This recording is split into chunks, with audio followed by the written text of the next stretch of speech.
दामाद की सास पार्ट 2। अब तक आपने सुना कि कावेरी जी अपनी तीनों बेटियों ईशा, मोहिनी और सुहाना की शादी 3 घर जमाई लड़कों के साथ करवा देती है। उन्हें लगता है कि ये लड़के शायद घर का कामकाज संभाल लेंगे, लेकिन उनके तीनों घर जमाई बहुत आलसी थे। वो नौकरी भी नहीं करते थे और बाहर का काम भी नहीं। कावेरी जी ने अपनी बेटियों से कहा कि वो प्रेगनेंसी का बहाना बनाकर अपने पतियों को सबक सिखाए। अब सुनिए आगे। मम्मी, आपने जैसा कहा था हमने वैसा ही किया, लेकिन देखिए ना, विवेक का हाल तो वैसा का वैसा ही है। घर में ना सुबह का नाश्ता बनता है और ना खाना। नौकरी पर जाने की बात करूं तो खाने को दौड़ते हैं मुझे। हाँ मम्मी, मैंने भी सुमित को कितनी बार कहा कि अगर नौकरी नहीं करनी तो कोई छोटी सी दुकान ही खोल लो, घर का खर्चा कैसे चलेगा।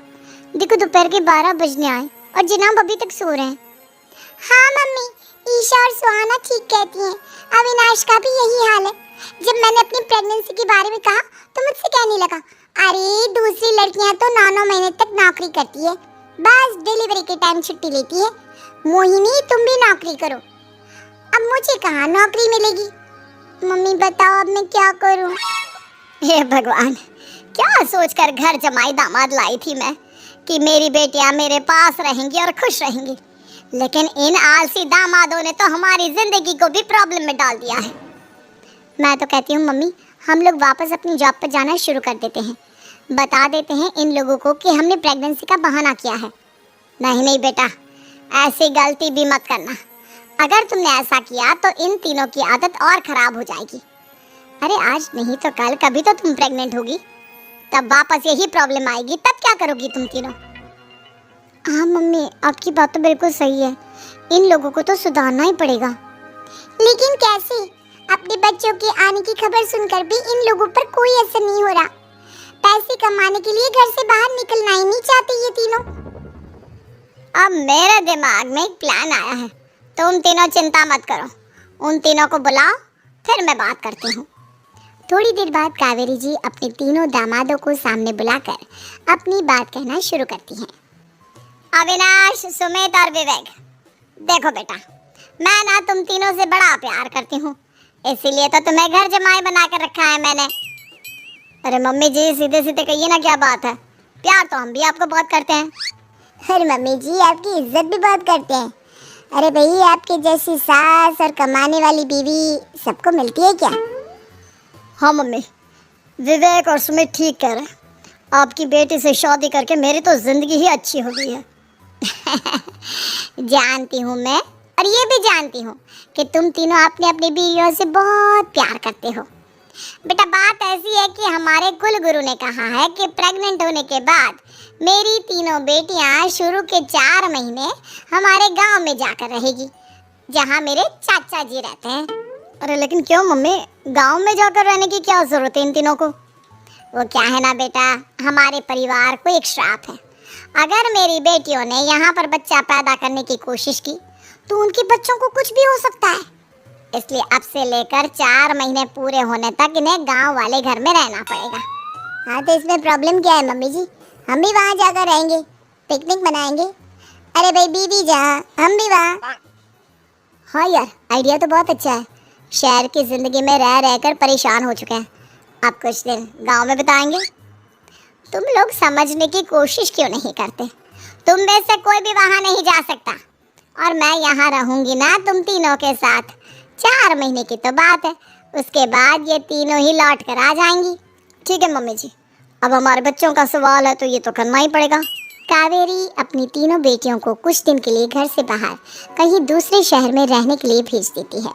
कुछ दिनों के बाद, अरे मम्मी जी, बहुत दिन से पिज्ज़ा नहीं खाए, मंगवाइए ना। क्या बताऊं बेटा, पहले तो बेटियां खर्चा दे देती थी क्योंकि उनकी नौकरी थी, लेकिन अब तो मेरे पास पैसे ही नहीं बचे। थोड़े बहुत पैसे हैं जो बच्चों की डिलीवरी में काम आएंगे। लेकिन मम्मी जी, आपकी बेटियों को वापस आने में तो अभी बहुत वक्त बाकी है।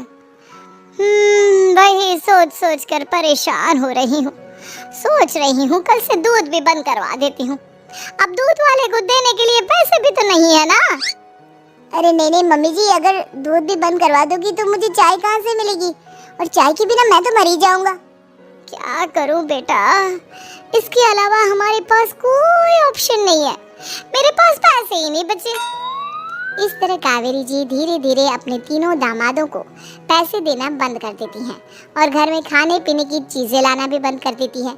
अब वो तीनों बुरी तरह से परेशान होने लगे थे और इसलिए एक दिन तीनों प्लान करके घर से बाहर निकलते हैं और बाजार में जाने के बाद, यार अच्छा खाना खाए हुए कितने दिन हो गए, पता नहीं कब अच्छा खाना मिलेगा।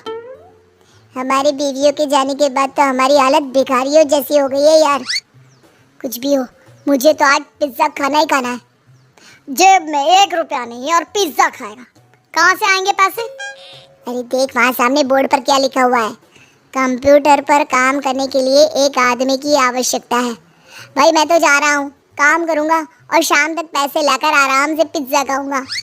जा जा, तुझे कोई काम नहीं देने वाला, हम तो घर जा रहे हैं। चल भाई सुमित और अविनाश वहाँ से चले जाते हैं और विवेक उस कंप्यूटर शॉप पर सारा दिन काम करके 5,000 रुपये कमा कर घर लौट कर आता है और अपने खाने के लिए अच्छी अच्छी चीज़ें भी लेकर आता है।